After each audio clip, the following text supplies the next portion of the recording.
जो कुछ हो रहा है और जिस तरह से खबरें आ रही हैं कि आंसू गैस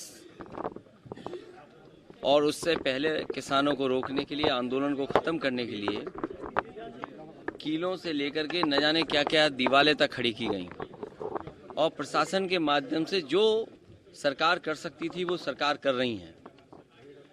दिल्ली की सरकार जानबूझ करके किसानों की आवाज़ दबाना चाहती है। ये वही सरकार के लोग हैं जिन्होंने किसान को कहा कि उनकी आय दोगुनी हो जाएगी, फसल की कीमत मिलेगी, एमएसपी लागू करेंगे। कुछ वर्षों पहले हमने और आपने देखा किसान आकर के धरने पे बैठ गए। 800 से ज़्यादा किसानों की आत्महत्या हुई या हत्या हो गई, जान चली गई, लेकिन उसके बावजूद भी सरकार किसानों को एमएसपी देने के लिए तैयार नहीं है। तो जो सरकार किसानों के नाम पर वोट लेना चाहती हो, जो सरकार स्वामीनाथन जी को भारत रत्न दे रही हो, जो सरकार किसानों के नेता चौधरी चरण सिंह जी को सम्मान दे रही हो, भारत रत्न, आखिरकार किसान को एमएसपी क्यों नहीं? या एमएसपी देना नहीं चाहती सरकार? बड़े लोगों से मिली हुई है सरकार, जो लोग मुनाफा कमाना चाहते हैं उनसे सरकार मिली हुई है और उसी का परिणाम यह है कि किसान की आवाज़ दबाने के लिए लगातार सरकार इसी तरह का व्यवहार कर रही है किसानों के साथ।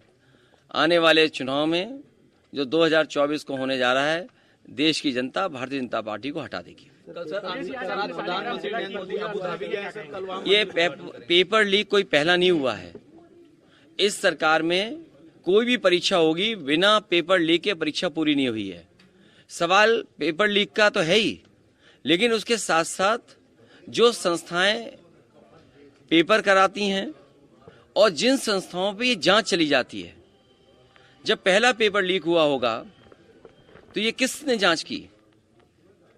ये क्या वजह है सरकार पेपर लीक होने के बाद एक ही संस्था के पास ये जांच के लिए भेज देती है?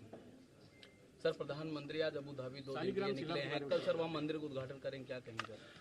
उसमें क्या कहना, वहाँ की सरकार ने बुलाया है, वहाँ के लोगों ने बनाया है और हमारे भारत का, और भारत में हर जगह भगवान के मंदिर हैं, कौन सी जगह नहीं है, और दुनिया में फैले हुए हैं। यूरोप में चले जाएं, अमेरिका चले जाएं, भगवान कृष्ण के न जाने कितने मंदिर आपको मिलेंगे। यूरोप में मिल जाएंगे, रशिया में मिल जाएंगे, अबू धाबी और आसपास भगवान कृष्ण के मिल जाएंगे। तो ये कोई आज से थोड़ी मंदिर बन रहे हैं, जाने कब से बन रहे हैं। और अगर आप जानकारी करेंगे, बहुत सारे लोग भारत से प्रभावित होकर के दूसरे देशों से भारत आए शांति की तलाश में, जीवन का मतलब समझे उसके लिए। बीटल्स के बारे में सुना होगा, जिस समय वो पीक पे थे अपने, उस समय भारत में ही आए और कई आश्रम में रहे और भगवान कृष्ण के शरण में भी गए। तो ये भारत हमारे धर्मों का देश है, लेकिन हमें विवेकानंद जी को याद रखना चाहिए। स्वामी विवेकानंद जी ने कहा कि हमारे देश में धर्म की कमी नहीं है, धर्म बहुत है, लेकिन रोटी कब मिलेगी और रोजगार कब मिलेंगे।